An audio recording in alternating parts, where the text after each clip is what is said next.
Back in 2014, 15, like podcasts were not a thing in Australia. I would ask people to come on my podcast. I'd say, what is a podcast? Everyone was like, don't do it. And I was like, nah, stuff it. Like I'm going all in here. The worst that can happen, they don't re-sign me. I'll go pour beers. I don't care. It's tough work, but you want to live an extraordinary life, you have to take risks. It's that simple. It got to a very, very hairy point for a while there. The stresses that it was putting on the family was just, it was enormous. But I just had a firm belief that just keep turning up, it'll work. What am I doing? Like, I could stick around and play an extra, let's just say 100 games. All I'm doing is prolonging the beginning of the rest of my life. The biggest thing I regret is a lot of people, they create this monster in their head that doesn't actually exist. This monster of failure of like, oh, man, if this doesn't work out, my whole life's going to end. It's like, will it? All right, so we have a very special episode of the podcast. I've been looking forward to this one for a long time now. The man needs no introduction, so I'll keep it short. I just ask for some quick favors before we get into it. If you're watching this on YouTube, could you please drop a like on the video and subscribe if you haven't already? Turn on the bell notification so you get notified every time we drop an episode. We have some really, really awesome guests coming up that I really want you guys to see. And if you're listening on Spotify or Apple Podcasts, leave us a review. By doing all those things, it helps the podcast grow. The more the podcast grows, the bigger and better guests we get on, like Denan. So we'll get straight into the podcast. Let's go. All right, this episode is a very special episode. Not that everyone that we have on the podcast isn't special, but this is one I've been looking forward to for a while now. The man we have joining us today went from NRL Outcast to absolutely insanely successful entrepreneur. He's the creator and the host of Australia's #1 sports podcast with over 1 million downloads a month. Obviously, Bloke in the Bar. He's the creator of the best-selling beer in thousands of retailers across the country, Bloke Beer. He's known as some as the fastest winger to ever play the game, the people's beak. He's honestly one of the biggest legends in the game in terms of sports media in Australia. He's the most aroused man in all of sports entertainment and the muesli bar enthusiast himself. I'm, of course, talking about Denan Kemp. First of all, I just want to say thanks for coming in. I know you don't do too many podcasts outside of your world, so we're very, very appreciative of your time. No, thanks for having me. I'm just looking at your notes there. Holy heck, dude! I fucking prepare a lot. Everyone's really surprised. God. Don't worry, we're not going to go question answer. There's a lot of highlighted stuff there. There's yellow, which scares me. Like, is yellow the more hectic question? So you're going to get me cancelled? Yellow's the one that, we do the punch-ins on your face, real dramatic. Okay, so we'll get into that. A bit of dramatic music behind it. Dramatic music playing. So, look, man, there's so much to talk about with you. Obviously, you played 40 NRL games for the Broncos and Warriors. Did you play any for the Dragons, or was that just like a little? I played a charity shield. Shield. Look, is that half an NRL game? I don't know. It was the most prestigious trial game, so we'll count that as, say, 41 NRL games. But I know you've spoken on podcasts about your playing career and how that transitioned. For me, obviously, we've been chatting a bit off air before we started. I want to talk about all the shit and the journey that you've gone on post-career because, as I said, you really wrote the book for what's possible for an athlete post-playing career, not just rugby league, any sport, anywhere around the world. But obviously, people can sit here and be like, look at Dan and he's incredibly successful, biggest sports podcast in Australia, selling thousands of merch every drop. But it wasn't easy for you. It's not like you just started a podcast and you were massive. You went on a grind and you went on a real big, like, emotional journey, I'm sure, that I want to kind of find out a little bit more about the journey you went on to get here today. But where I think this conversation starts, not to start in like a sour place or anything, but obviously that retirement decision. Now, I didn't know about the kind of situation around your retirement and that decision until I was doing my proper research on you. So for those who don't know, you're over 1,000 days since you'd last played from Broncos. You came back to the club. You're announced you're going to be playing, and then two days before the game, the coach calls you in. We don't name any names to call anyone out. It's not about the drama. And then you find out after telling all your friends and family that they're going to go in a different direction and you won't actually be making your debut after you've, I'm sure, secured tickets and whatnot for friends and family. Talk to me about, as someone who worked so hard to get back to that place, Broncos is the club you loved, you wanted to get back to them, so close and have that ripped away from you. Where was your mental state then? Obviously, this moment led to the retirement, but break that down for me and talk to me about kind of, was it a dark place in your head? Were you frustrated, angry, bitter? What was it? I guess it's hard to put yourself back in that position because it was so many years ago, and you can, memory's a funny thing. You can feel like you remember a certain way and then you go back and it was different. And but obviously I was disappointed. Obviously I was, wanted to play again. In saying that, it actually, it was disappointing at the time for sure. And when that happened, I realized, what is the difference between playing 50 NRL games and 100 NRL games? They're really, some might say, oh, well, you're not a real NRL player until you play 100 or whatever. But I don't think so. I think that, as long as you play whatever the number is, X number, more than 3 or 4 and you play 15, 20, you can really say you're an NRL player. Even if you play 1, you could say you're an NRL player. But anyway, the internal kind of argument is if you haven't played 100 games, you're not really an NRL player. Is that the internal boys club? That's the NRL. Like that's what the big dogs say. It's like, well, it's easy if you just say you played 300 games. So obviously I was disappointed at the time. I didn't like how it was all kind of handled, but ironically, because I'd gotten back to that point after I'd already quit the game, it just reinforced to me that, and this sounds, really arrogant or whatever, but I guess it's just the way it is. It just reinforced to me, if I want to play NRL, I can. It's not actually that. It's hard, as in you've got to do hard work, but I have the natural ability to do it. And so going away, quitting, getting called up, in January or whatever, coming back to Broncos preseason, playing well enough to even get named in the side, so you're there or thereabouts. That's where I was kind of like, it just reaffirms to me that this wasn't a fluke coming from soccer to league. This was something that I can do. And then I just made the decision. When that happened and that disappointment happened, I was like, what am I doing? Like I could stick around and play an extra, let's just say 100 games. You're never going to get paid that much because I'm a smaller winger. And all I'm doing is prolonging the beginning of the rest of my life, the longer I stay in, especially with the idea that, my brother was a doctor. My sister was incredibly successful at what she's doing. So I knew that, look, I'm not as smart as them, but the apple can't fall that far from the tree. I must be like close genetically to my brothers and sisters. So I knew that, I had more to offer than just playing sport. And that was kind of the, look, if I keep playing, I'm prolonging the rest of my life, the start of the rest of my life, but also I'm damaging my body more, because that's when the research started to really get clear about how damaging it is to your body. And not that I think that the game should, go in the direction of making it really, safe and bubble wrap everyone. But you do have to make the choice of like, okay, I've played NRL, I've played over 40 NRL games. I can play 80 NRL games and have way more damage and start my life 2 or 3 years later or 4 or 5 years later. Or I can go, yep, this is a good ride. Let's go and start the rest of my life now. Talking about that, prolonging the rest of your life, is it usually with athletes that have had this high, do they usually go the other way and they want to do everything they can to preserve it for one more year or one more game? Is that like generally for athletes, the people you've spoken to, is that decision to keep prolonging this period, is it something that they usually lean into the other way and try and prolong it to as long as they can so they don't have to deal with all that uncomfortable feelings of what's next, who am I, the identity crisis of I'm not a first grade footy player anymore? Yeah, look, I think it'd be different for everyone. I think that a lot of footy players just love playing footy. So it's what they love doing. They're going to do it for as long as possible. I do think that there would probably be some that are sitting there going, well, I don't know anything else. I left school in year 10, or I didn't really focus that much in school. I didn't go to uni, not that really matters anymore, but I have to go back and start all the way again. And I started all the way again. When I quit footy, I started my mature age electrical apprenticeship. So, having to go from running out in Suncorp Stadium to, lead hands treating you like shit, and also they're treating you even more poorly because you did play because NRL. Of that, right? And it's not like it's just natural for, in a group of men, someone used to be a big dog somewhere else. He comes to you and you're the big dog there. I get to bully him around. It makes me feel good about myself. Not all leading hands are like that, but obviously you're going to get some of that on the work side. So I don't know about everyone. I think most people stay in it for this long because they love the game, but I do think there are a small portion that go, well, what's next? And maybe they don't believe in themselves that they can actually do and achieve much more after rugby league.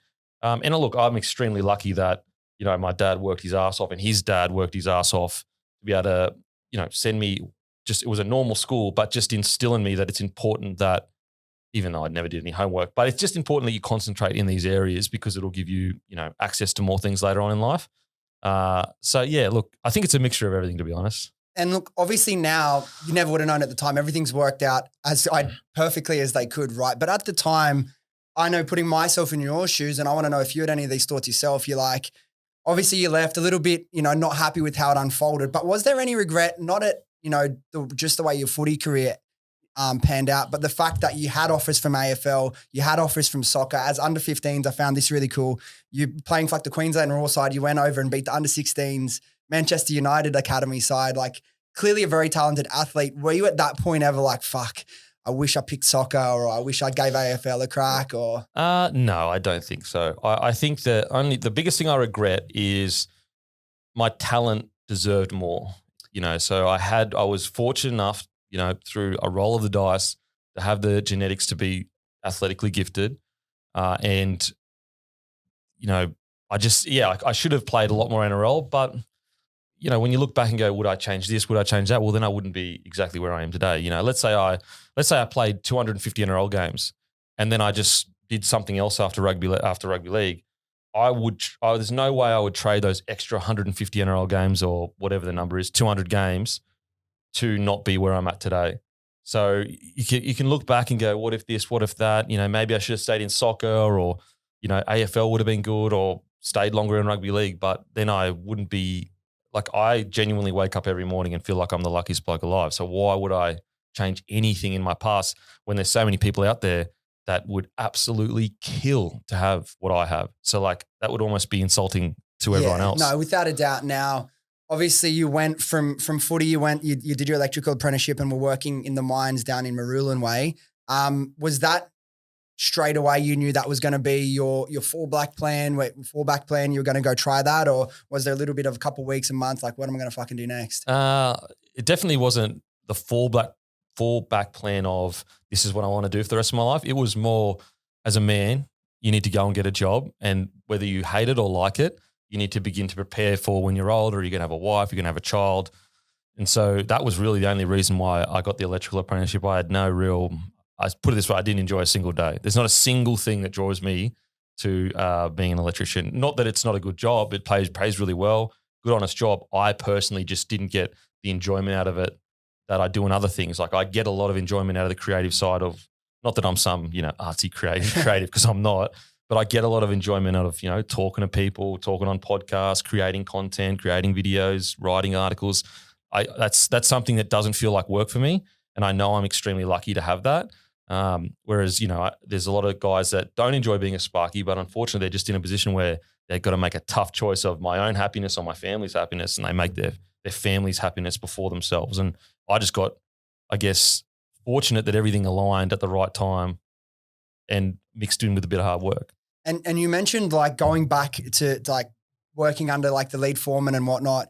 You're now like the bottom of the food chain. You're dealing with this banter. And I know that's something you had to adjust to, moving from like soccer into footy, culturally very different sort of, locker rooms, very sort of different banter in the way they speak. Did you had to be, especially at the Broncos when they're at the peak of the peak, a lot more old school back then. Not that it was ages ago.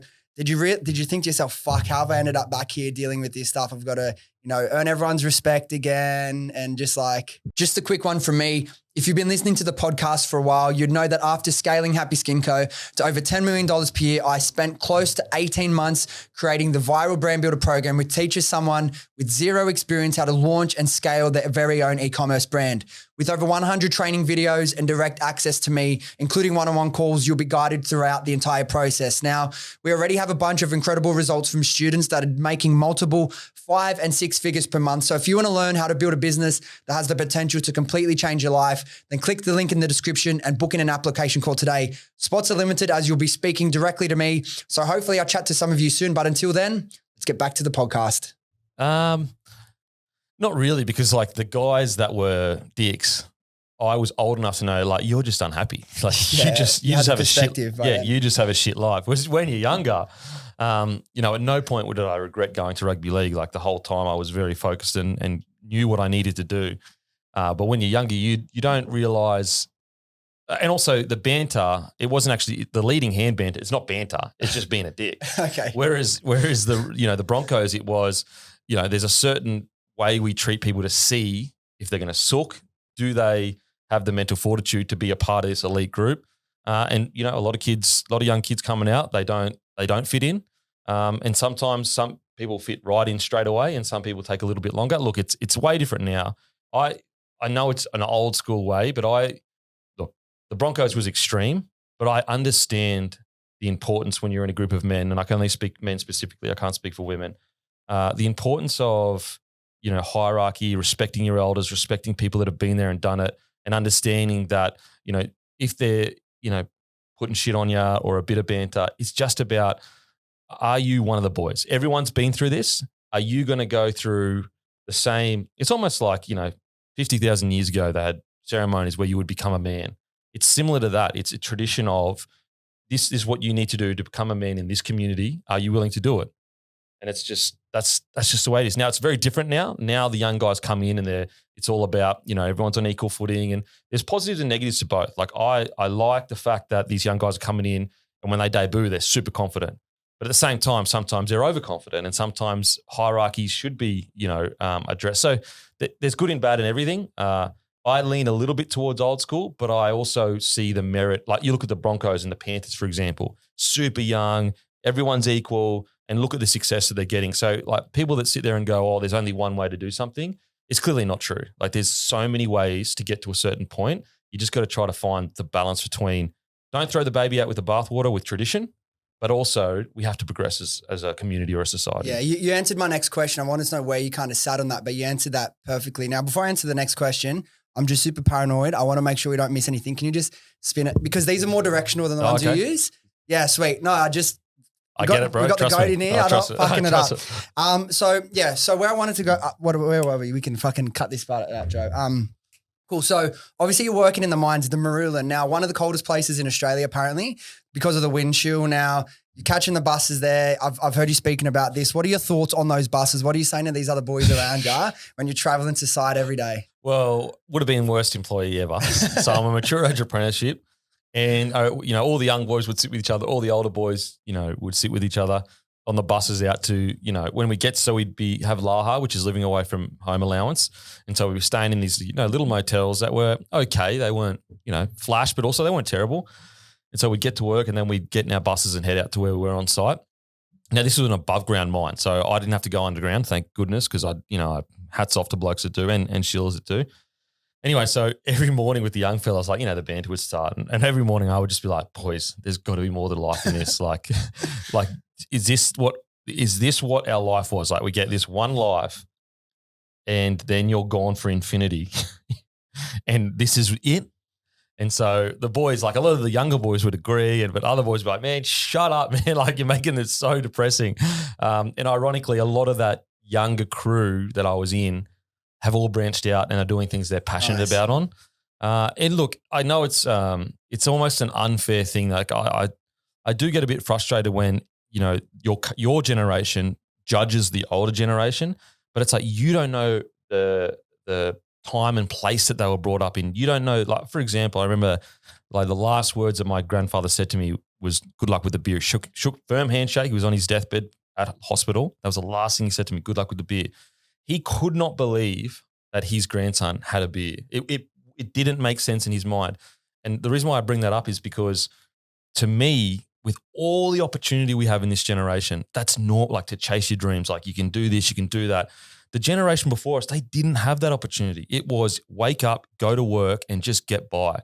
And so, yeah, like a lot of the younger guys in that crew ended up taking different paths, whereas the older guys, obviously, they've got mortgages, they've got families, all that kind of stuff. But yeah, sometimes I get frustrated when we judge our past and we look at our past and go, oh, that's bad, that's wrong. And it's like, to judge these people in a different time period with different cultural expectations, with so much was different back then to what it is today. And ironically, our kids are probably going to judge us and not realize that this is what it was like at the time. So, yeah, I would have been worst employee ever, making it depressing as on the way to work. But I guess that was just me kind of expressing like I needed to do more. But the internet was the great leveler, right? Leveled the playing field, yeah. Made it like that.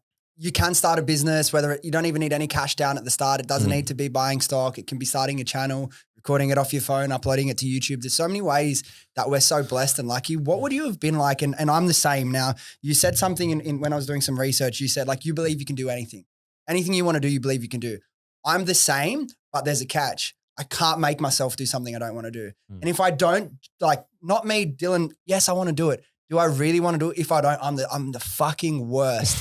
What would you have done if you were born 30 years earlier and like you still had these feelings of like, I want to go and live this great life, but you don't have the opportunity there? Have you ever thought about what the fuck Denan would be doing if he was born, You're one of the older blokes. Could you have hacked it? Yeah. I'm a good grinder. Like I can, I watch my father wake up at 4 every morning, for 30 or 40 years, go to work, drive an hour and a half to Brizzy, come back to Gold Coast, basically he would get back from Brizzy, drive an hour. So he'd wake up at 4 a.m., he'd go up to Brisbane, work all day, come home, pick me up from home, and then drive me all the way back up to Brisbane for soccer training. Then he would drive us home and he'd be like falling asleep at the wheel pretty much, which is obviously dangerous, but that's how desperate he was to give me an opportunity.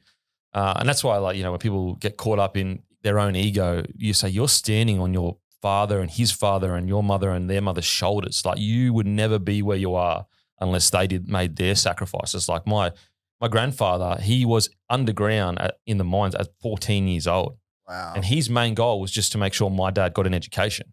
Again, that's the respect for people that have come before you. But yeah, so I'm pretty good at going through just grinding. I think sport has taught me good lessons in that of just shutting everything off. Army camps teach you a lot about that too. I've been on quite a few of those. They teach you a lot about just put your own feelings aside and just grind.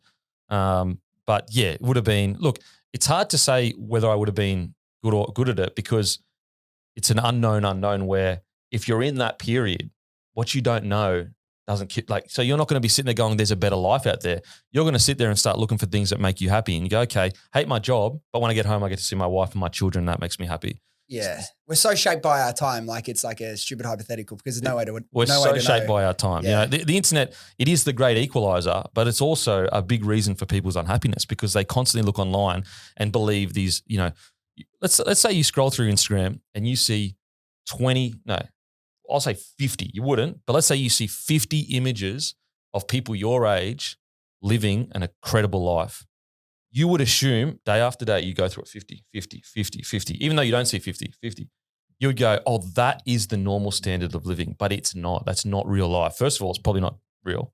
Second of all, even if it is real, it's the internet. So it's like you're getting usually, we're still connected to, our evolution of 200,000 years ago. You should really only be getting whatever's in your village is all we can compute. That's all you can compute. And so, yeah, the internet definitely was a great equalizer. And if you use it correctly, it's a superpower. But at the same time, it makes people unhappy because they think, well, I should be like, he's 28 or he's 35 and he's worth 20 million. When in reality, that's not normal. That is almost a lottery ticket that they are doing that. Yeah, comparison is the thief of joy. And it's like our brains developed over hundreds of thousands of millions of years. And then in the space of, say, 30 years, everything's changed. It's like we expect our brains to be able to, catch up with that. And sometimes you can. And if you have a solid foundation for your thought patterns and if you're a firm believer that you are not your thoughts and you control your thoughts, I think there's a way to, rise above that in a way. And I'm not saying it's easy, but also for the people that do struggle with that, we need to cut ourselves some slack because it's like our brains are just like organic matter that is, developed so slowly. And with the world going now, have you seen people rocking around with that Apple Vision Pros and driving their Teslas and we're living in the future, man. That is something that spaces me out every day. Like things happen so gradually, you get used to them. Like we're watching people, we're live streaming on Twitch, we're watching them play video games. There's reality TV about people marrying each other the first time they meet each other. Like if you had said that 30 years ago, they would have said that's a dystopian future. But because cars aren't flying around, we all go, oh yeah, we're not in the future. It's like, hang on a second. Like there's people walking around with alternate realities literally in their glasses. Like I feel like the Apple Vision Pro is the biggest leap that's happened for a while that I'm like, wow. Wow. Like hectic. That's okay. Fuck, we've arrived now. To go back to the mines now, I know you ended up leaving in the last year of your apprenticeship, which is skipping a little bit ahead. But what point in the first year, second year, did you realize? Obviously, you realized that hey, there's got to be something better. But at what point does that thought and that aching for something more turn into, hey, maybe I'm going to start something, whether it be a podcast or anything? When does that start to turn into something that could be a real life possibility? I know there's a story from when you were playing career, you're almost going to start like a gaming YouTube or something like that. Man, I should have done that. I would have been so rich. It was so early. So early. It was 2011. I was thinking about doing that. Could you imagine that at the Broncos? And you're like, oh yeah, guys, didn't jump on Twitch or it didn't even exist back then. Jump on YouTube. Would have smashed at the Broncos. Do you remember when it was? Yeah. Well, I've always felt, I've always had this inherent, urge to, do things that are special. So I always envisioned a very special life for myself. I'm not sitting here saying like I'm better than anyone else at all. Just me personally, my own standards for myself. If I was to do something that was quite standard, I'd feel disappointed in myself. So that was the idea of, creating a special life was always a plan, even when I was like super young. That was something that I always wanted to do. In regards to podcasting, man, I don't know when the real time was. It probably was when I was listening to Joe Rogan Experience. I don't know if Tim Ferriss was out by then, Sam Harris to a degree. Listening to them, and I was like, I really like this. I grew up on the internet. I grew up on computers. So I was already, before podcasts had kind of become a thing, the YouTube channel was an idea. I even set the YouTube channel up. I gave it a name, all that good stuff. And so I was always there or thereabouts with that. I even edited like a gaming a gaming clip and uploaded it to the channel, which will never get revealed. What game was it? Is that it was revealed? StarCraft. I don't even know what that is. Yui has a gaming video with like millions of views from, what was it, Minecraft or something. So Minecraft. You don't know what StarCraft is? Oh, and you play Minecraft. What year was that? Your Minecraft video? 2012. How old are you? 25. He's a baby. Okay, that's maybe why. Wow, you don't know what StarCraft 2 is? That's crazy. It's a Blizzard game. Oh, okay. So like the Blizzard make World of Warcraft, StarCraft, and Diablo. It's StarCraft 2. It's like the number one sport in South Korea. Really? Esports is fucking crazy. So StarCraft is their number one sport. Wow. Yeah, so it's huge. Anyway, so like I'd always been keen on that kind of stuff, consumed a lot of internet content, obviously a gamer growing up, played a lot of little bit ahead of your time, like in terms of like a consumer of like technology and the internet. Yeah, well, it's just growing up. Like, I had a friend growing up, but not a lot of friends growing up. So I spent a lot of time, by myself playing video games, and, I enjoyed being online because, everyone was equal. You could just be friends with whoever, it didn't matter what they looked like or who you were or your backgrounds.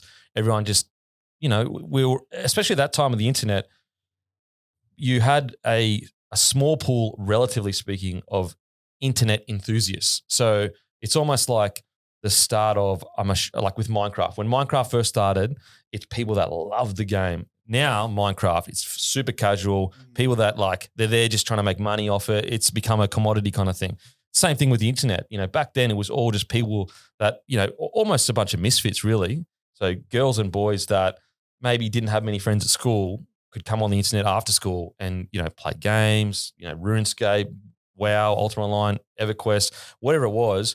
And that was their community. That was their friendship. And so, I found a lot of, happiness in that environment. And so, I was always into, internet culture and all that stuff. So it was always there bubbling under the surface. And then obviously started listening to Joe Rogan. I'll be at the work site. Don't do this, guys. OH&S would absolutely – I actually got suspended once because of OH&S, but it wasn't because of this. So I had my hard hat on, and because it was so cold, I'd have a beanie on. And so I bought these wireless headphones and had the wireless headphones underneath my beanie. So you couldn't see that I was actually listening to stuff all day long. And they used to make me I want to be clear, I was not doing anything important. All I was doing was pulling cable and cutting cable ties, which is monotonous as anything. When I say cutting cable ties, I'm talking like you rock up to work, the boss was really nice. The company I work for I actually really did like. You walk up and they'll go, there's an 800 meter cable tray of cable ties, not one cut. There's 8 per row. And there's 8 down, then you might go, I think it's a meter, another 8 down. That's 800 meters worth of it. Not even a meter, maybe less. And you've got to cut every cable tie so that it's smooth and doesn't nick people when they're trying to work on it. So when you cut it back poorly, people working on it will cut themselves because the cable tie is just sharp on the edges. And that's your day's work. Not even a day. You won't get through that. Oh, you might get through in a day. Or we've got 20 drums of, whatever mil cable, you're pulling cable all day long. And so, I would just be listening to podcasts all day. And that's when I was like, you know what, I'd love to do this. I've always been really interested in people's stories. I'm a firm believer that it's always wigged me out. When you're walking through the street and you just walk past just a random person, you'll never see them again. They won't even register on your memory. And that person, every feeling, everything you've ever gone through, they went through it too. And then everyone around you, it's the same as well. It's like this crazy trees everywhere of just lives lived, and we kind of just brush past each other like it's nothing. And you're so focused on yourself, you think that it's you think you're in the Truman Show. It's all about you. You think you're sitting there going, "Oh man, my life's been so crazy. All this crazy stuff's happened to me." Crazy stuff's happened to everyone. granted, there's levels for sure. Some people have good lives, some people have bad lives, but every single person has a story. It's just whether they're willing to sit down and, like, for example, sometimes you might get someone on a podcast and it will be very vanilla, cookie cutter. And it's not that they don't have a story. They're just not comfortable enough to say that story to the internet right now. Everyone does. I promise you, if you sat them down, a few beers deep, maybe day 2, I don't know, they'll tell you a pretty incredible story. Yeah, 100%. Everyone's the main character in their own universe. And that's like, I've had that thought as well, and it trips me out at times, thinking like, everyone can seem so insignificant because you're just so consumed with your own thoughts and your own problems and stresses. You forget that every person that you just walked past and you like kind of bump shoulders and you're pissed off at him. You think, what a dickhead. Like, who knows what that bloke's going through. Mate, his missus could have just left him. Like, it's just like, anytime there's a negative interaction, unless they're like a psychopath or a narcissist or something like that, usually if they explain to you, I'm feeling this way because X happened to me, you'd be like, you know what, bro? It's all good, baby. Yeah. It's all good. We don't need to, I understand where you're coming from. You got it. So just to go back to the story, one question I did want to ask, just thinking about that, how's your lower back after fucking 8 to 12 hours of bending over cutting cable ties? The Gary Jack was absolutely gone. Absolutely gone. I'd be in a wheelchair after doing that for a week. Mate, longer than a week. That's all I did. That's all I did. Yeah, I was all right. As I said, like, you know, we got paid relatively well, and my actual bosses and that, they were really, really good understanding, and they were very actually good in the transition out. They understood that it would take a little bit of time. So I'm really, they were called ARA Electrical. They were outstanding. Like, a lot of people were like very negative with their employees. I actually thought ARA Electrical were really, really good. Did really it the good right way. They, like, you know, was work fun? Like, no, but that's not their fault. Like, they've got a job to do. Yeah. But they were just really good to deal with and very understanding. And yeah, they took care of me. Which is, I think, important as well, because it can be a very tumultuous time in an ex-pro athlete's life, that next phase, right? It's important to have good people around you. Now, inspired by Joe Rogan, and you just decide one day when you're on, like, not the most amount of money in the world, you're going to go drop 5-6K on podcast gear. Yeah, Was that a spare of the moment thing? Was that your way of getting pre-commitment to follow through? If I drop this much money, I'm going to have to try. Like, what was that thought process like? No, like, once I make the choice to do it, I'm going to do it. So I don't need kind of outside things to force me into it. But, you know, before that, I'll and ah for quite a while. So, I mean, I was thinking about it for over a year pretty much, like, should I do it? Should I do it? Then I go, you know what? I'm going to do it. And then, you know, you sit back and go, okay, what's the eject seat? What's the worst that can happen?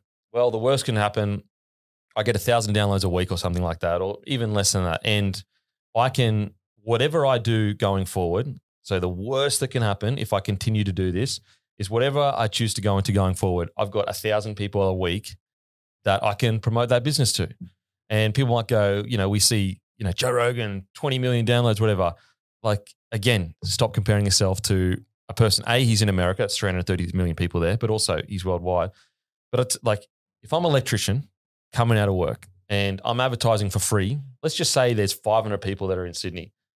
Think about how much more of a head start that is than everyone else. And that's the way I looked at it. So worst case scenario, if I finish my apprenticeship, it's not going crazy. I'll start working for myself as a Sparky, and I'll get the little kickstart I need as a Sparky. Best case scenario, obviously it works. And you know, then I get to live the dream, really. Get to live the dream. So those early episodes, once you actually started filming it, like that first episode with Bo Ryan, we used to – it's great. I checked it out yesterday, just fucking – Did you like the little colourful lights in the back there? In the background, so good. So good. I think as well, obviously, like your personality and like your comfort on fucking in front of the mic has gone – you know, some people might see you now and be like, oh, he's a natural. It's easy for him. No way. Watch the first episode and watch the progression. It's fucking crazy. But so you were still working and like driving to, you know, Sydney or wherever to record, driving back to like. So what I did was to get around the idea of having because I couldn't afford a studio. I couldn't afford an editor. I couldn't afford anything. So basically I said, well, what I'll do is I'll teach myself how to do the whole thing. So I went on YouTube, taught myself how to edit, Photoshop, audio. I taught myself how to put together all the equipment. So, you know, the interfaces, the switch, all that kind of stuff. And so, yeah, I just went on YouTube and learned everything I needed to learn. And then I was like, okay, so the biggest, I guess, wall between getting guests on is usually where they live and also just time. Like, so if you say to a person, oh, I want to have you on, and they're like, yep, the studio's 45 minutes away, they'll go, oh, yeah, I'll let you know. And then, you know, obviously it falls through. Understandably so, because like, what do they get out of it? You know, back then especially. I mean, people literally didn't know what a podcast was back then. And so I was like, you know what I'll do is I'll get media pop-up walls that fold out of this like bag, these two like luggage bags. They fold out and they lock in together like I think it's 2.2 by 2.2. And they lock out. And then there's this material that you Velcro on and Velcro it tight. And then you can get a print on the material. And so I got a print that looks like wood, so that on the camera, it looked like they'd come to my studio, but a lot of it was in their lounge rooms, hotel rooms, at my house sometimes, but usually somewhere else, like in a hotel room. So yeah, sometimes it would be in Wollongong, like Bo Ryan, that was in my home. But then a lot of the time I'd finish work. This is when I was working at Port Kembla Coal Terminal. I'd finish work. I'd ask my boss, could I leave, instead of leaving at 5 o'clock, could I leave? So 7 to 5, instead of doing 7 to 5, could I do 7 to 3? I'd go in at the coal terminal, have a quick shower, get in the car, all that stuff would be ready. I'd drive up, unpack everything, set everything up, do the interview, pack everything down, drive back to Wollongong from Sydney, and then get up and, go to work the next day. Yeah, and that was for a while. But I don't know, it just was like, I'm committed to this. So I was never sitting there going, oh, woe is me or whatever. It was like, I'm committed to this now. So it just is what it is. And was there anyone, it's obviously a lot easier now when people are starting a podcast in whatever niche, because there's usually, a handful of people at least that have done it that you can kind of see, okay, that's sort of the path forward. That's a rough format. But was there any independent sort of podcast like this, or were you just like looking up? I know like you talk about like Fatty and Bo Ryan and Matty Johns as like those guys who started from traditional media and built that content over there. Was that kind of like your rough sort of inspiration in terms of doing it in an independent way, or did you have a structure for like how I'm going to interview people? Or no, not really.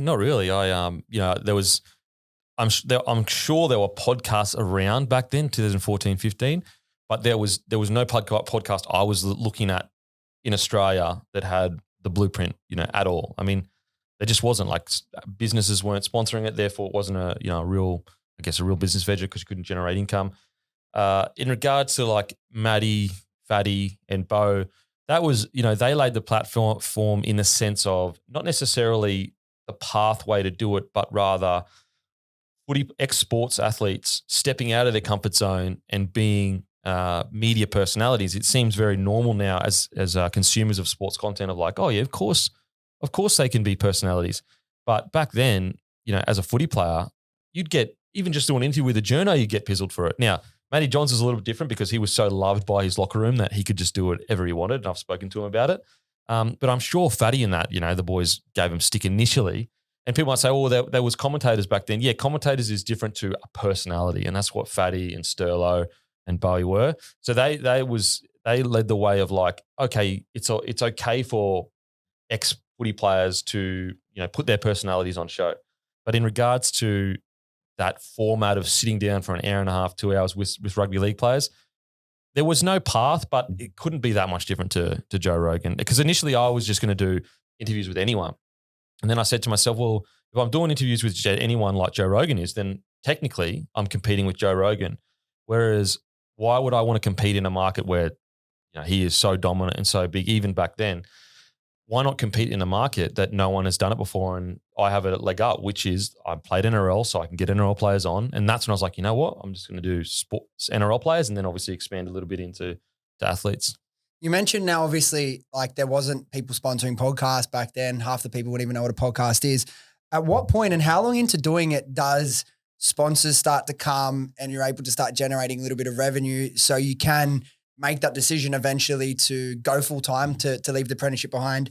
And was there a period in between that deal that you got that allowed you to go full-time where you're earning a little bit of money, or went from nothing to like a full season sponsorship with Moneyball that you could quit and go? What was that kind of transition like into making a bit of money and then making it a career? Well, so Moneyball reached out to me. And I'm forever grateful that they did that.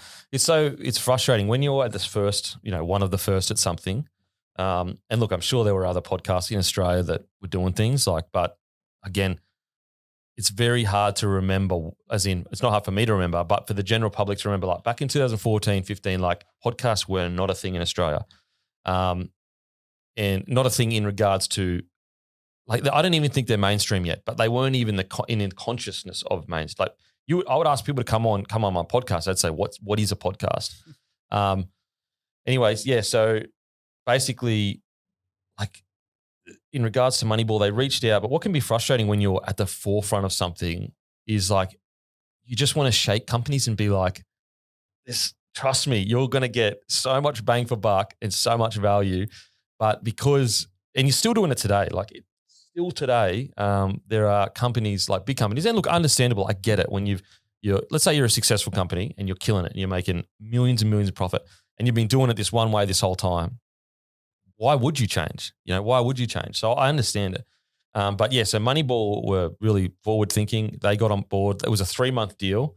And yeah, like. So 1 3-month deal when you're like, I'm done. I'm ready. Yeah. Everyone was like, don't do it. And I was like, nah, I'm just going to like stuff it. Like I'm going all in here.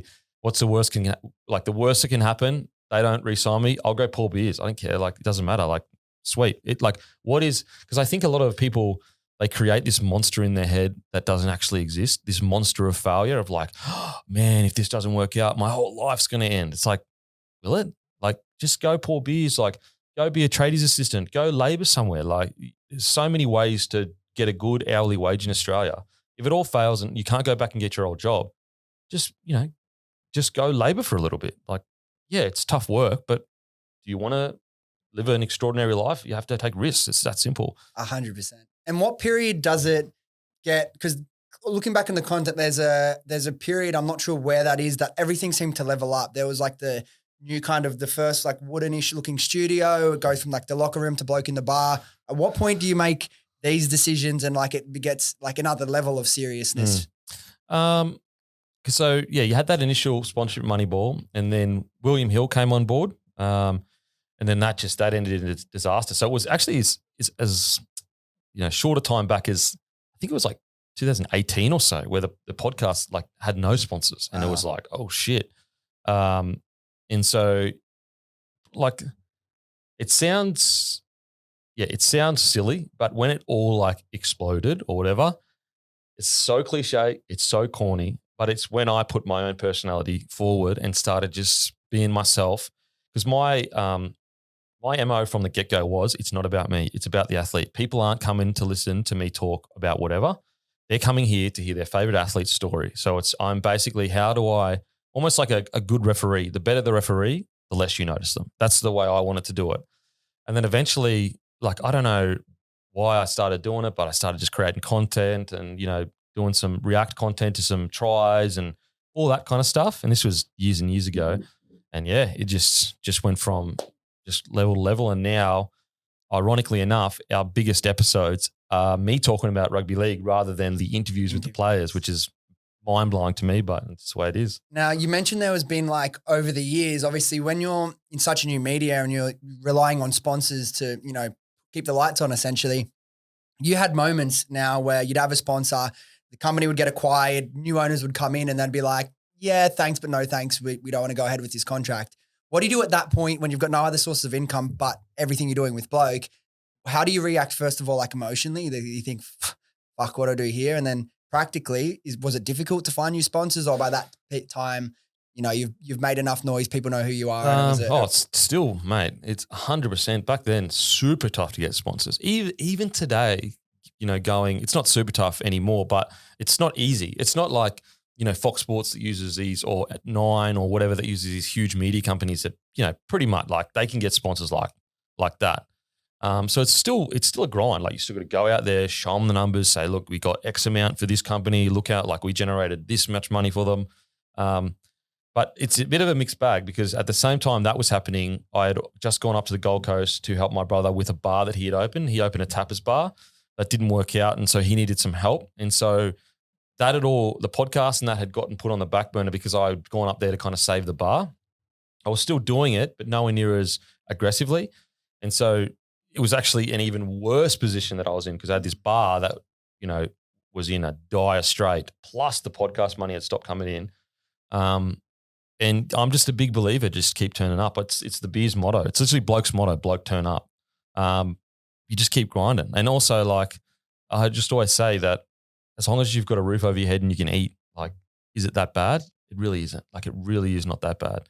And so, a lot of people were, what are you doing? And, when you have those kind of awkward conversations with people that love you and kind of make you feel like, people that try to tell stories of, oh, my brother or my mum or my girlfriend said, oh, you should go and do this. And they put it in a negative light of like, oh, they didn't believe in my dreams. It's like, that's such bullshit. They just love you. And all they want is the best for you. And that is a safe option to go and do that. Because they know if you go and do the safe option, at least you're going to pay the bills. At least you're going to be able to, all that kind of stuff. And so, yeah, you have all these like conversations where you know they're coming from the best place, but you've just got this firm belief that it's, I just kept thinking in my head, like logically, it makes no sense that this won't work. It just has to. Eventually, if you stay in it long enough with this concept of building a platform and then building your own business off it, it just, if you're in the game long enough, how can it not work? Like it just doesn't make any sense to me. And I just kept. So did you have Bloke Beer started before the bar?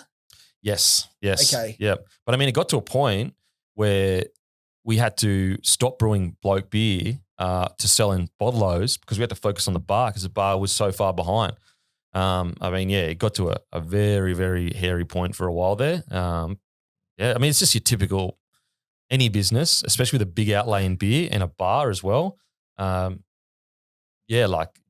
Just one of those tough times that you just got to keep grinding. What was the major lesson or like realization that you took away when you moved on from the bar, from that whole experience? Because for people that don't know, it's a fucking pretty crazy story. Like you had to move back home, then you were living in your parents' place and they were living in their parents' place and you're like, I can't even really afford to pay rent, all the shit that's going on with the bar.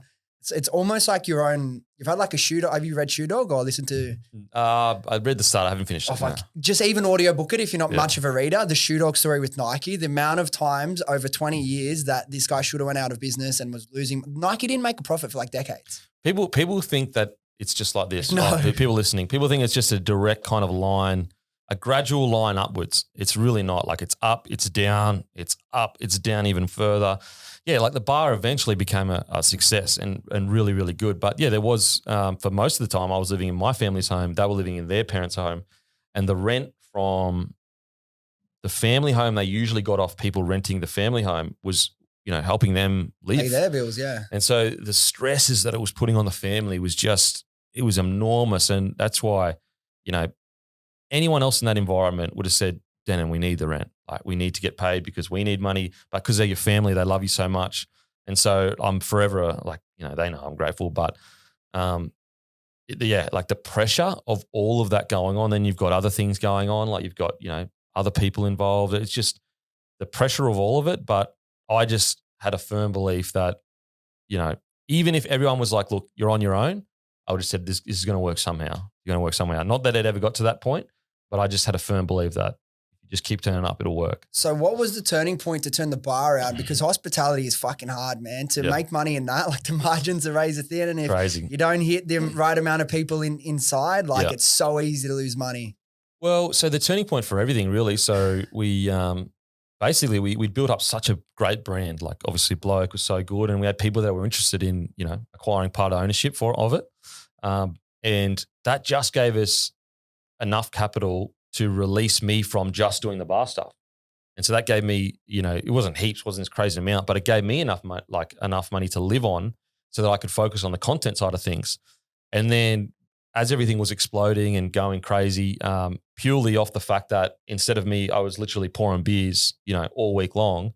Instead of me doing that, I was actually back to doing the podcast, back to creating the content, which is ironic because like if I just had believed in myself initially with the podcast and stuck to it, I would have been 5 years ahead of but the detour, anyway, it's hindsight. But then you wouldn't be who you are. You wouldn't think the way you are. You wouldn't work the way you are. You can't say those types of things. Exactly. And so, like everything's going really well. Then COVID hits. And when COVID hit, it was like, this is not good. Like this is not good for any, physical location kind of stuff. And I was actually never a big believer in physical locations in the areas that I wanted to get into. I just think that they're way too high of an expense for such little return.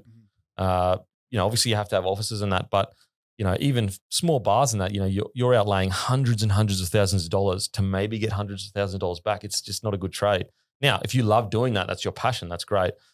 So I was never a big believer. I went into the bar to save the bar and make sure that help it out, and which is so good because now he's a part of Bloke now, which is great.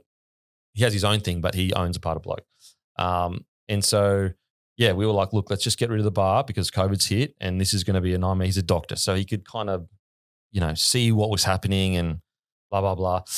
And so, yeah, we got rid of the bar and focused purely on content and the beer in stores. And then that's just everything. Was it a exploded weight then. lifted off your shoulders when you got rid of the bar? Oh, for sure. Absolutely. Because again, it was never about, it was a sick bar. It was such, like, don't get me wrong, I miss it sometimes, rolling in on a Saturday, everyone's watching the footy, having a good time, just seeing people smile. Like, I definitely miss that. But it was never my intention to do that. That was just a little detour to sort some things out. My intention was always create content online and then, sell the beer or a product, online kind of thing. That being said, with the trajectory Blokes on as a whole, do you envision in a day maybe there's like a Bloke Experience bar where it's not about the making profit, it's about having that one-on-one touch point with the bloke community where they can come and enjoy it, or mate, too many scars? Mate, you'd have to it'd have to be the craziest. Like, the thing is, and this is just small experience, leasing is so overpriced in this country. It's crazy. Like, it is absurd because these huge, buildings and that, they don't care. They just churn through the next person that comes through. It doesn't bother them. They've got the real estate that it almost has to be filled. Now, granted, there are some that aren't filled, but in key areas, they don't. It's just not financially worth it, and also not even financially worth it. It's not worth my time. It's just like my time of being in that bar. And I actually think the smarter idea, and this is something that we do want to do and probably are going to do is pop-ups. Yeah. Because you get that experience without having a fucking 5-year lease, so I think pop-ups are way more valuable. You get to enjoy the community that you've built, but at the same time, you don't have the massive, massive liability or massive, gun to the back of your head of this lease and this business you've got to run and all that kind of stuff. Yeah, full-time employees, all that jazz. Everything. Now, you mentioned obviously you guys have built a really good brand in your space in Australia, and obviously naturally investors and people that are interested are going to start having conversations, and we've got them many, many times. Hey, you're open to X, Y, or Z, full or partial. Was it a difficult decision for you to part with part of Bloke, or did it just make too much sense strategically in terms of helping the vision roll out? Oh, not really. Not in the industry, not in the beer industry. Like, I knew for sure that you would need a partner. Okay, yeah. The beer industry, the barrier for entry for costs, crazy. So I always knew that was going to happen. Was it difficult to part with ownership? Yeah, to a degree, but as you probably know, like, you can own 90% of a company, but it actually, what it comes down to is the board and how many votes you have. So ownership, it's relevant to a degree, but what really matters is the board. How many votes do you have in your side, in your pocket, and how many votes does the new person have coming in? That's the important thing. So someone could come in tomorrow and buy 90% of your company, and people go, oh my God, that means that you're just going to get told what to do all day long. It doesn't work like that. What the key, negotiation would be, let's just random number. You go, all right, I'll give you 90% of my company, but you've got to give me 2 board positions, and you guys have 2 board positions. And what does that do? That creates an environment where they can never outvote you, because you just put your best friend or your brother in there. Yeah. And then you both go, when it comes to a vote on something important, you just go we're just not going to vote for that. And then it's a stalemate, then it can't go through. Not that you ever want a board doing that, because then it's really, toxic, but that's worst case scenario. I've been extremely lucky with my partners. Like, they've been fantastic, and they're experienced operators, so they understand founders' importance to a business. And so they understand that usually the founder knows best. Now, that's not always the case. Sometimes experience can help. But it's a great relationship. And I'm not just saying that just to placate, but it is a really good relationship. But like you said as well, like, you're an ex-professional athlete who, you've got 10 years experience in content, but business relatively new for you. So partnering with the right people who may have strengths in areas that aren't your, strengths can be really beneficial to the business. Now, it's crazy to think. So obviously all that happened, closed down the bar. So really Bloke has properly exploded on over the last sold the bar. Yeah, like that all done. Like 2-3 years, over the last 2-3 years, shit's really seems like that's when things have really happened and started to explode. You mentioned you getting freed up again to do content and whatnot. What were the things you're actually doing? You said, putting your personality into the content, actually going straight back into selling on premises in bottle-os and in bars and stuff. But what was that first 6 months of you having your time back? What were the key areas of output that you were working on that just had the biggest impact on Bloke and the trajectory? Oh, just good content, really. Unique content that hadn't really been done in rugby league before. an angle in rugby league that hadn't been done before. So you'd get all your podcasts. Initially I didn't even do the reviews and the previews. It was still just interviews with players. Then eventually I started just doing reviews. Literally, I'd have how could I say? Not really a co-host, because he didn't really talk that much. He would just kind of just ask a question, then I would just talk by myself. So I did that for a bit, but yeah, it was just like a big focus on content, then also just super aggressive with the beer and getting into as many stores as possible. And it was just me and one other guy at the time. And he was just a really good salesman, and went out there, and I think got us into 100 stores before launch, which is crazy, looking back on it. And then it was just about mixing, doing all the content, but also, going in and speaking to the independent bottle shops and the owners, and, trying to get as many people to their stores as possible, because I understand what it is to be a small business and all that. So they were the two focuses really. And bringing in other people, when did you make this decision to, obviously part of the bloke, buzz was you being you and everyone getting to see what Denan's really like and your personality. But then over the last couple of years, you've brought in people like Guru, like Matty the Waterboy, who's now actually not just behind the mic, but he's actually on it on a lot of the shows. You've got Timmy Williams. You're bringing other people into this community, and it's not just you. What was the thought behind that? Because that was a really clear, the Hello Sport collaboration and whatnot, who are 50 meters down the road. Was that strategic? And then how did you decide I'm going to bring certain people into the Bloke community? It was a mixture of a few things. So it was, I wanted to create basically an online sports network, or at the very least rugby league network. And I was like, well, it can't just be me talking, even if most of it is around me, it still needs another voice just to bounce off, because there's a lot of people that might be listening and they just want something different, just for 20, 30 seconds. And so, I was like, you know what, I've already got this Monday show that does really well. I'm starting a Wednesday show, and I'll bring on Guru and give you an opportunity, because what I liked about Guru, because like the one thing with mainstream TV, and I get why they do it, and basically the biggest ex-players usually get the co-host roles, and rightly so, I understand it, but on the internet, it's all about the best content. So when you're on Nine or Fox or whatever, you have that slot no matter what. So you almost dictate to the audience, this is the slot, you're going to watch it whether you like it or not. So what we're going to do is we're going to put the biggest names on possible, just to have that factor of, the elite, the best are reviewing the footy. Whereas on the internet, they don't care. Like, you can have the greatest ever. I mean, a great example of this is, I think it was Obama started a podcast with Spotify. It tanked. Wow. Like the internet does not care how big you are. Like, there's so many stories of like Hollywood celebrities creating YouTube channels doesn't even pop off. It's terrible. And so I was always like, the co-host I get off, look, we've got the tick of, there's an NRL player, which is myself. Am I Cam Smith? Obviously not. Like, I'm not that. But I played NRL, so that tick is, there. But I want to have the best guys that watch footy every single game, know every single detail, because in the short term, I could easily get an ex-NRL player on there, and that would be great. Short term, the numbers would be great.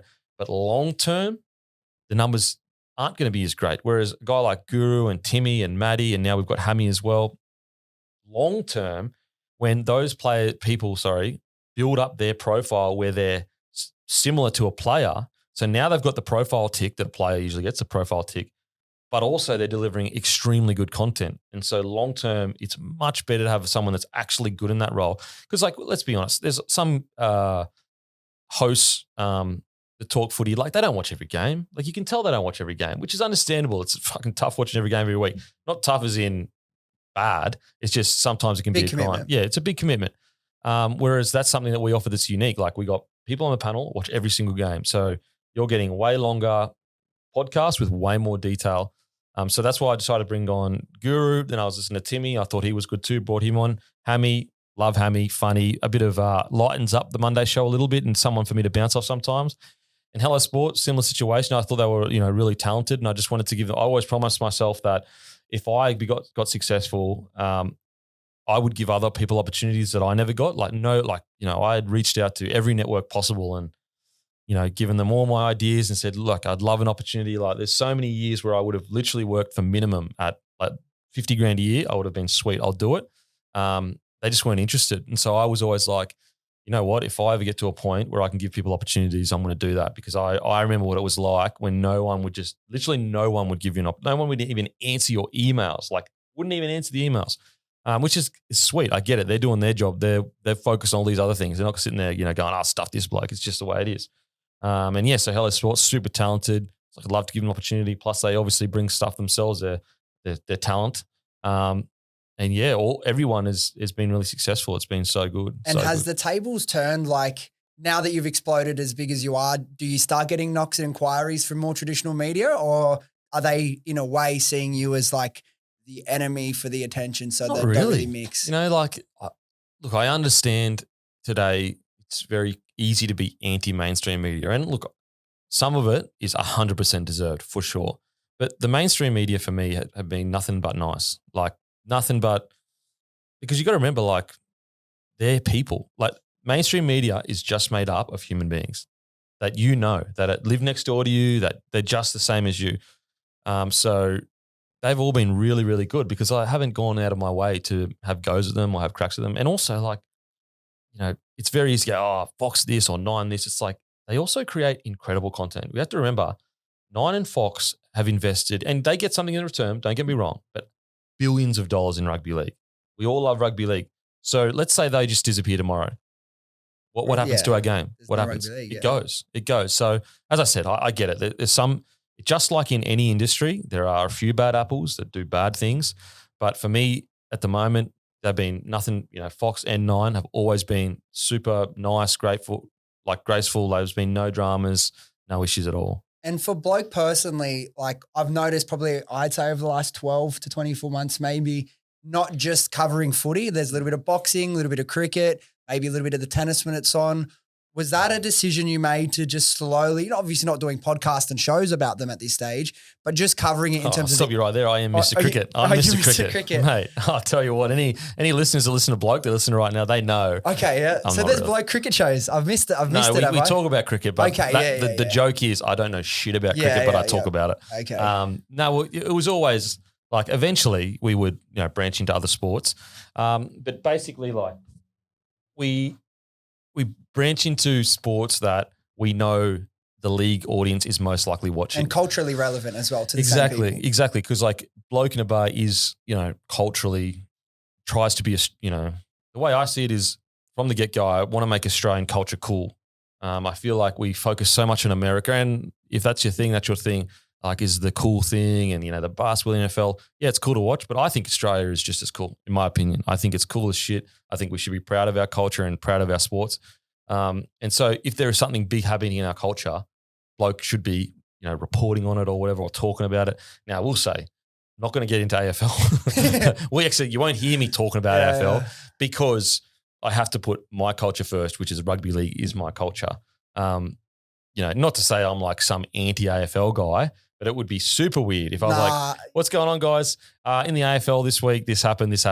Like, that's not my audience. My audience is rugby league. So do you see yourself, and I don't mean like exact comparison, you're clearly very unique in your own way, but almost like an Australian Barstool Sports? Like in the future of where you could take it? I know people make that comparison. Like, yes, to a degree, but not as Barstool Sports is a bit much. Like, they're obviously very over the top and, leaning into controversy. I see where you're coming from in regards to sports across different, content across different sports, for sure. Like that concept, absolutely. But in saying that, I don't really consume Barstool TV concept, like the content. I do know about Portnoy's story. I don't really know how much they do or don't cover. Yeah. I would say that Bloke will always be, we have our humorous side for sure, but always be a bit more, I wouldn't say professional is not the right word, but for example, and I could be wrong, but I believe Bloke gives you the best rugby league analysis in the country, bar none. I personally believe that. Whereas like Barstool TV, I don't know. It's not too much about the sport, right? Like, it is and it isn't. Maybe they do, but I would assume there are other NFL podcasts that give you a much more serious, deep analysis on NFL. Whereas I think Barstool's more about the fun culture around sport. And look, I could be wrong. As I said, I don't consume their content, but the idea of us being, a cultural phenomenon in Australia? Yeah, hopefully. Hope so. For you, do you consider yourself almost like when you're on one of these Monday podcasts with like, it's like 4 or 5 guys now, are you almost like a little bit, maybe this is in review, it's hard to do live, like a little bit of a conductor, like maybe it was a little bit too dry and about the sport this episode, this one's, we're just fucking around laughing, is too much comedy. Do you find like subconsciously you're trying to find that right balance between sport and personality and humor, and sometimes do you go too far in either direction? Then you're like, actually, boys, let's clean it up a little bit here, and so we can really improve the product. Yeah, like a lot of people will watch Bloke and they'll think, oh, it's just it flows so naturally, and this is just normal. No, like I'm sitting there making sure the flow is correct. You know, if we've been a bit serious for a while, I'll just put in a joke, make a fool of myself or something like that, just to loosen it up a little bit. You know, if we're going too far down the jokes, and I know.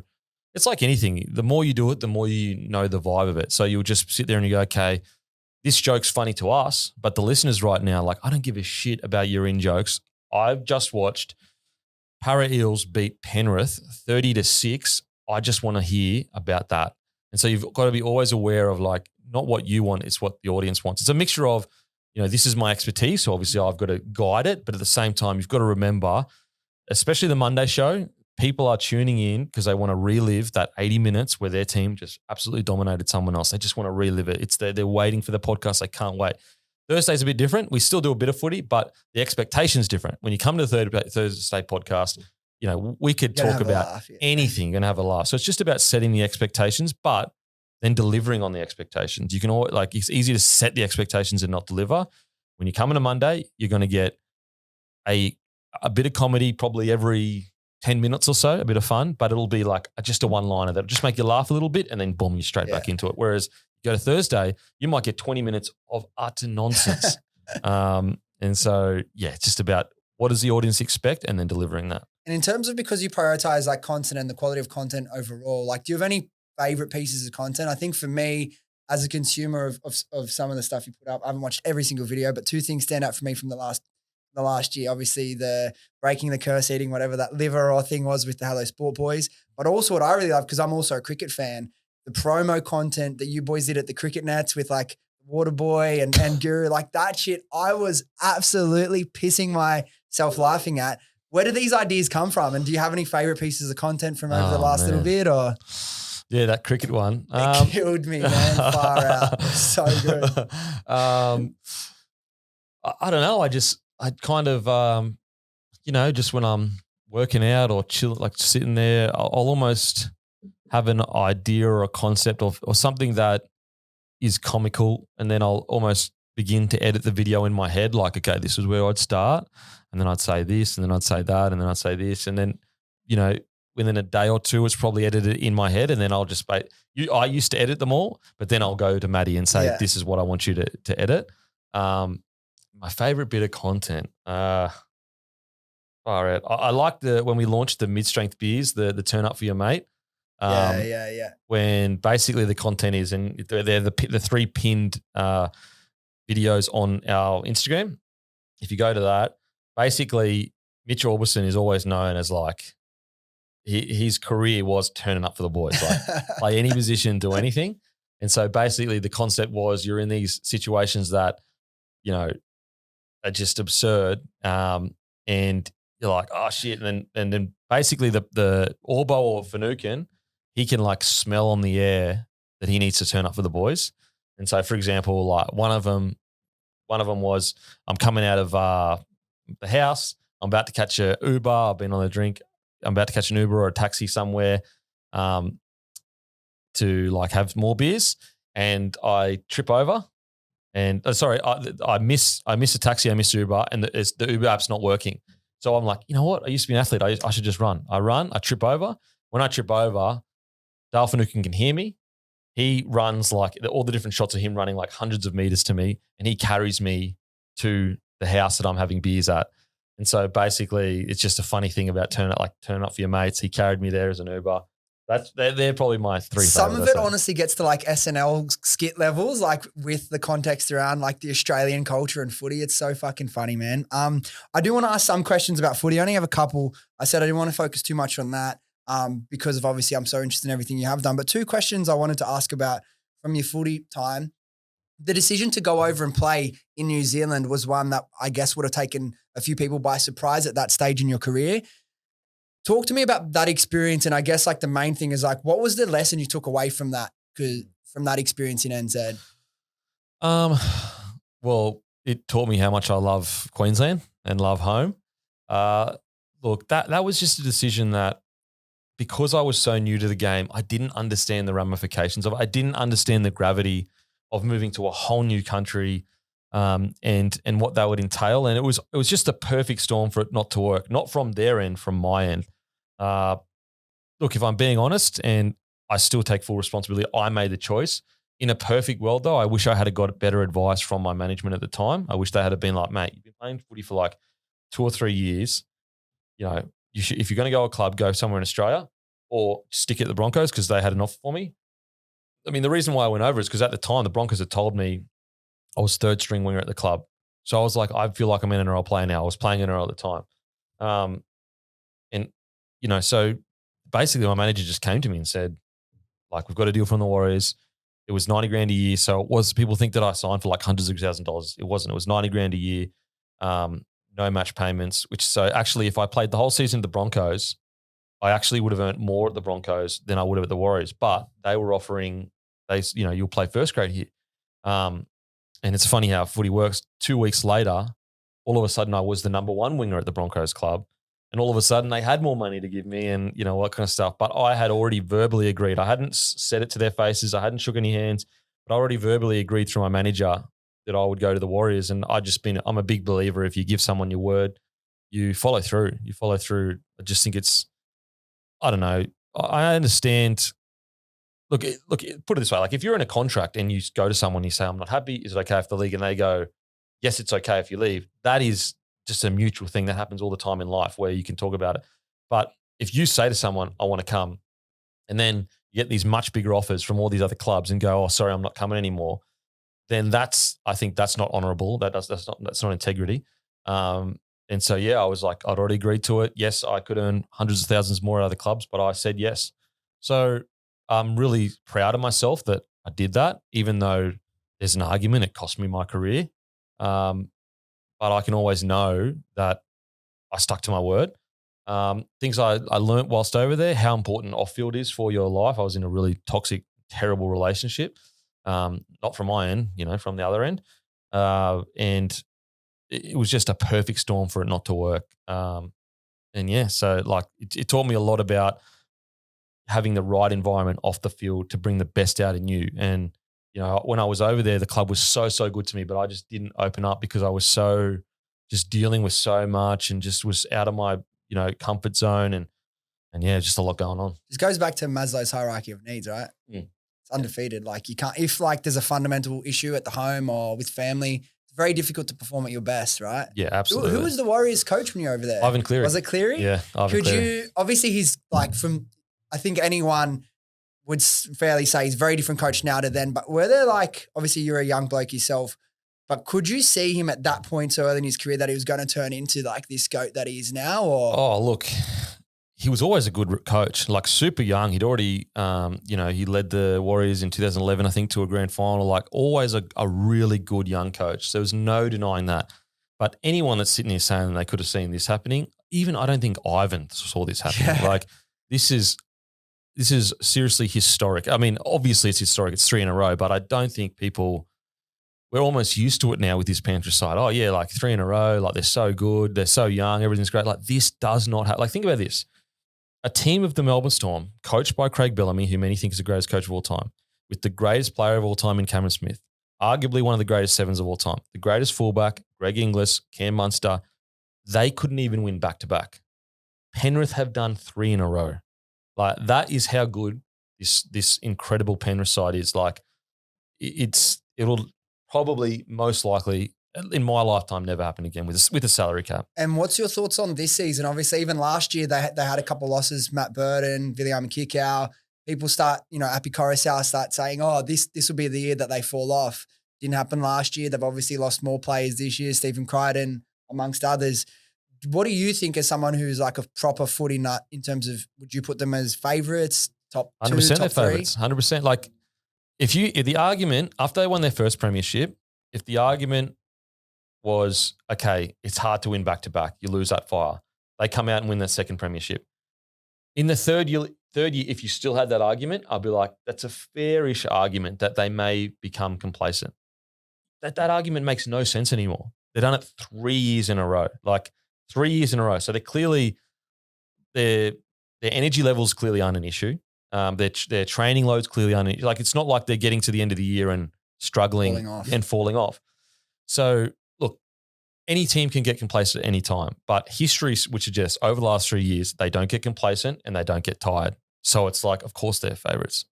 And Luai's last year as well, he's going to definitely want to step up and do something big. And I think that obviously it's pretty well known, like Penrith is probably the best crop of youngsters like ever coming through. Someone like moves on, then the next person steps up and it's like just as good, if not better. Well, it's literally like Melbourne Storm. Like, imagine the Melbourne Storm, but in Penrith. Like, so Melbourne Storm, what's so incredible about what they did, they're in Victoria. So like they have no junior base, like nothing like that. Imagine if you took their standards and went to Penrith. That's what the Penrith is. The Melbourne Storm standards in the best catchment of talent, arguably in the country. Like it's incredible what they're building out there. It is, without a doubt. Now, the other thing I wanted to ask in terms of your playing career was, you know, you probably look back and say it was a stupid decision now, but you fracture or break 6 ribs, puncture your lung, which is like a car accident injury, essentially. And 3 weeks later, you're back playing. Talk me through that decision and how you got through that amount of pain. It just, because you're just trying to prove yourself, you don't want to lose your spot, you're young, you just kind of, because you're in that environment, you get desensitized to these kind of things. I think that unless you've been in a rugby league or an NRL, environment, you actually don't know how many players are playing with similar things like that. You know, you'd be shocked at the amount of players getting needled, shocked at the amount of players that they need surgery. They've got like, it's normal. Like by the end of the year, at least, you know, conservatively, at least 6 or so people need full-on surgery. Probably 10. There's some players that need surgery but don't get it because they don't want to miss, you know, preseason. So it was just a matter of, it's just that will to succeed that just pushes you. And this is completely random, and you probably, I'm sure you would have discussed this at length on Bloke, but on the Volkman situation, what's your thoughts on that? Like, pretty shit go for him, like to leave the Warriors, give up a 2-year contract, sign for the Dragons, do like a medical, and then find out he's got an issue and the contract isn't going to get registered. Did you guys, is that something you guys discussed? Or yeah, for sure. Oh, it's terrible. I think that this young man has been incredibly poorly managed by everyone. Yeah. The Warriors, Dragons, his management, like to allow him to be in such a vulnerable state where he's no longer a contract this year. And people will say, oh, it was his decision. Yeah, to a degree. But we're talking about a 21-year-old with a bunch of grown men and women around him that should be advising him correctly and saying, mate, you can't do this, you can't do that. But that's what frustrates me sometimes is that, look, I'm very much about accountability. Like, it's your decision. You're 21 years old. I get that. But the people around him are literally paid to make him the best he can be. Tell me any single person that did that in that situation. Where was the person saying, mate, do not sign this release until that contract's sorted? Where was the Dragons that were sitting there going, we are not going to, train you until the medical is passed. We're not going to announce anything. Like, every single person failed Volkman. I just want to know the truth. Like, if he knew put it this way, if he knew that he needed surgery, then he should have spoken to someone and said, but if he didn't know that he needed surgery, and people see some people kind of go, oh, he should have known. You don't know when you need surgery. I was playing a whole year with a broken rib and I didn't know it. It took me scans at the end of the year to go, oh, actually, you've still got a cracked rib. So it's very hard to tell. You'll go, oh, well, he's in a lot of pain, so he should have known. You're always in pain when you're coming through and doing preseason. It's just normal. If he knew that he needed a Rico, very silly from him. But if he didn't know he needed a Rico, he's been failed by everyone. Even if he did know he needed a Rico, he's still been failed by everyone. Their job in a position of influence, being older, more experienced, is to guide him as a young man. And I think he's been failed. Yeah, sure. Like, if he did know, surely someone has to advise him, hey, you got a 2-year contract, don't take the risk. It's just people in positions have just failed him. Is the NRL looking into it? I know that his surgery and whatnot's getting covered by one of the clubs, is he going to get any sort of payment like he out of contract? So he did get paid out by the Warriors a certain amount. I don't know how much that was. The RLPA will definitely look into it because there's people go, oh, well, he's got the surgery paid for and he got a payout. Yeah, that's good things, but there's nothing like rehabbing in a professional environment. So he's going to have to do all that rehab himself. Compare that to rocking up each day being told by professionals exactly what you need to do. It's night and day. Sad situation. Now, I want to ask a couple final questions before we send you on your way. Some are related to footy. Some is just some general stuff. One thing I wanted to ask you is, obviously you're married now. You got a little bub. How has being married and getting settled down into a proper mature adult relationship impacted everything you do in terms of Bloke and how you just operate day to day? I think that the married part, I've always been quite motivated, so that hasn't really changed that much, and we fit each other really well. So there was not much friction there in regards to having changed that much.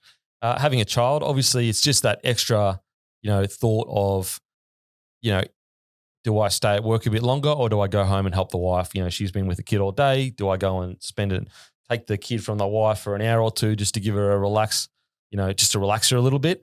So you just got to think more about, your partner and your child that you just didn't do before. Before it was like, oh, I've got all this work. I'm just focused on me, the work. Whereas with a child obviously coming into the world, it's like, no, you've got a responsibility and also you need to keep your wife happy. So yeah, that's really all that's changed. Yeah. Now, in terms of the merch, pretty crazy that like some guy who played 40 games of NRL can, drop a release, not run any ads, just post a couple things on social media mentioned on the podcast. You click live, a couple minutes later, by the end of the hour, you're sold out thousands. What does that do to you? Do you take the time? Because I've had moments like this. Do you take the time to when you just click play and you sell out, the whole order, and you and Maddie just sit there and be like, fuck, man, like, how did I create this? Yeah, it's strange. Like, especially, you go to a stadium or you're watching TV and you're seeing it in the background everywhere. It's bizarre because you're sitting there going, that's an idea that came out of my head. Like, that didn't exist and then it exists and people are wearing it. So very strange. Obviously you get used to it and you don't really, sit back and go, oh, how great this is, because then you're carrying on a bit. I do remember the first time we had a relatively, so this was before Maddie was part of the company. I remember we did a Bloke drop with the first Bloke shirts, which is a big bloke across the front. And I remember waking up and checking Spotify. And it was like, I think it was like 50 or 60 grand worth of sales. And I rang up the other guy that was going to package everything and send it out. I was like, oh, I think our Spotify's like stuffed up. And he's like, what do you mean? I said, oh, it says like 50 or 60 grand or whatever. And I was like, stuffed up. And he's like, no, I think that's it. I was like, so we were like ringing Shopify going like, I think our Shopify stuff up, like, and yeah, and that's, I couldn't believe it. I was like, what? And like, for people listening, doesn't mean you make 50, 60 grand profit. Course, obviously you have to buy the product, you have to send it out. But it was I'd never seen so much money in such a short time in my entire life. Yeah, you're exactly right. I haven't thought about that. When you go to watch any team play at a footy stadium, everyone in like at least 1 in 20 is a fucking Bloke jersey or a Bloke shirt. Doesn't it blow your mind when it's just crazy? Surreal, right? It's just bizarre. Like, it doesn't feel real. What about your whole journey looking back to where you are now? Has anything surprised you, or what stands out as the most surprising thing that you probably couldn't have predicted? Oh, the most surprising thing is just how much love I get from people. That's like, I remember years and years ago, I think it was like 2018 or 19, I went to a festival with my wife, and just like the love I got, I was like, you guys actually like me this much? That is crazy to me. Like, I almost don't feel worthy of it. And it's a strange feeling because, you have an idea of who you are and they have an idea of who you are. And so that's always different.